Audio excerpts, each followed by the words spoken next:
In this video, we're going to be talking about the one and only Torture. You guys know I love to run this weapon with a lot of my builds. I feel like it is an absolute beast, but I think that a lot of players are kind of staying away from it. And honestly, I think it's because there's some basic mechanical knowledge that you need in order to make the gameplay with this weapon much smoother. And that's precisely what I'm going to be breaking down. Go over the basic mechanics and how not to burn yourself and what mistakes you shouldn't make with the weapon. And then I'm going to showcase a lot of stuff on the highest difficulty of the game. On top of that, I'm going to give you guys a few stratagems and a few items that make this weapon absolutely insane. Another question that I get a lot is, Pip, how do you deal with the Shriekers when you're playing solo? And I'm going to show you guys my technique when it comes to dealing with Shriekers. This is a pretty weird one, but hey, it works and it's super fun.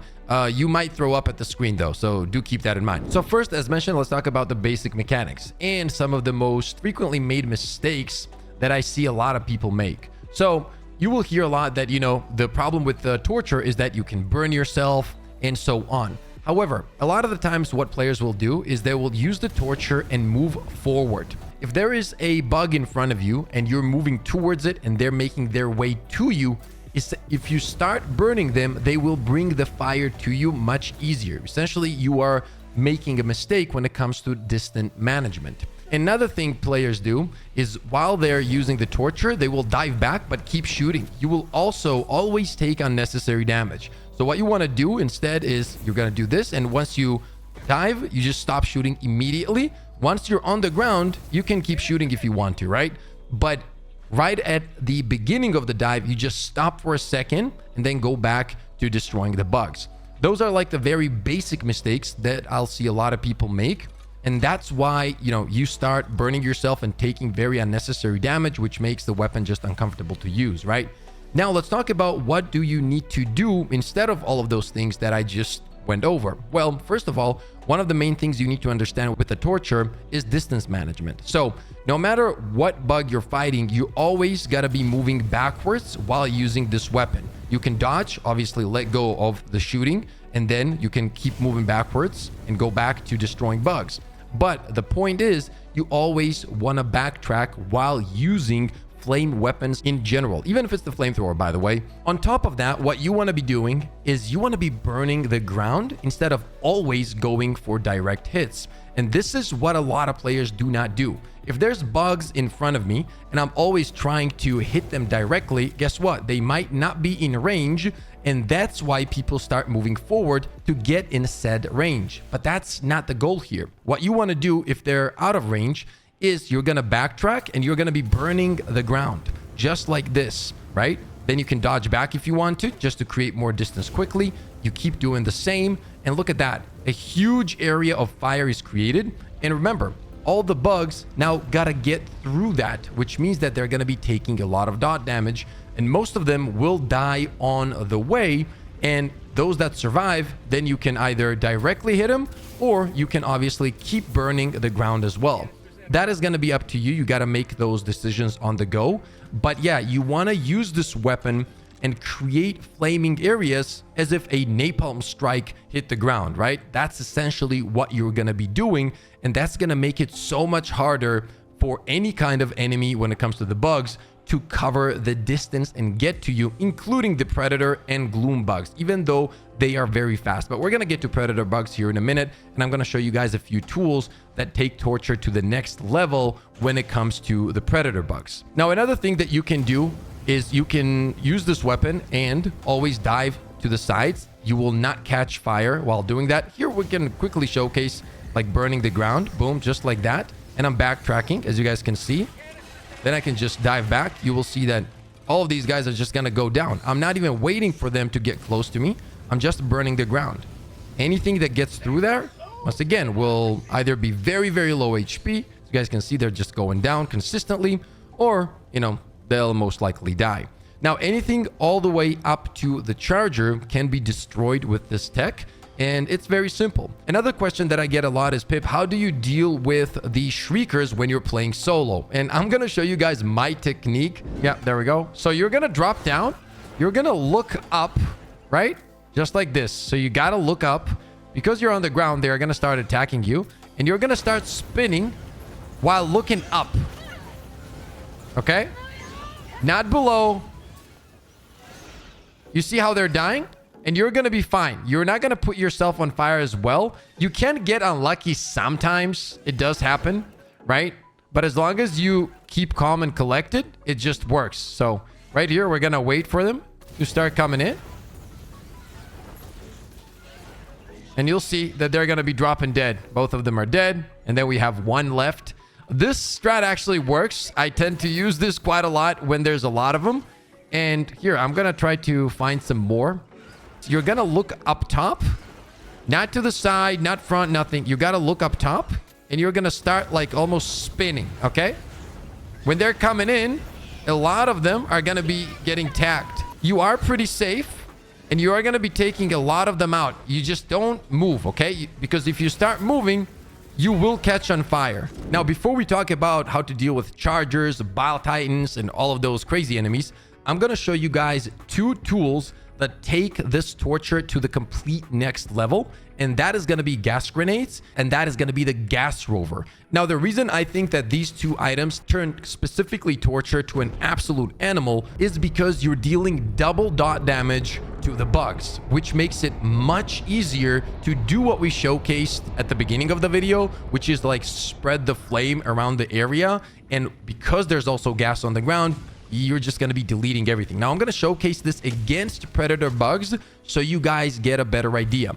Now, first, what we're going to do is I'm going to try to showcase how to use the torture without using the gas, obviously on purpose, so you guys can see how it plays out. We are going to need to use some stims because the predators are very, very aggressive, and obviously they're very strong at the same time. So that's going to be something. But after that, I'm going to show you guys why I think that the gas is so good and double dot damage is insane, right? And that is precisely why I think this thing is so undervalued in the current meta, because that combination of dot damage just makes the games much easier. Like right here, you will see that we spot some predators, right? Boom, just like that. So immediately, I'm going to start doing this, right? We're going to create this big area. I'm going to dive back. Now I have an opening for a direct hit here.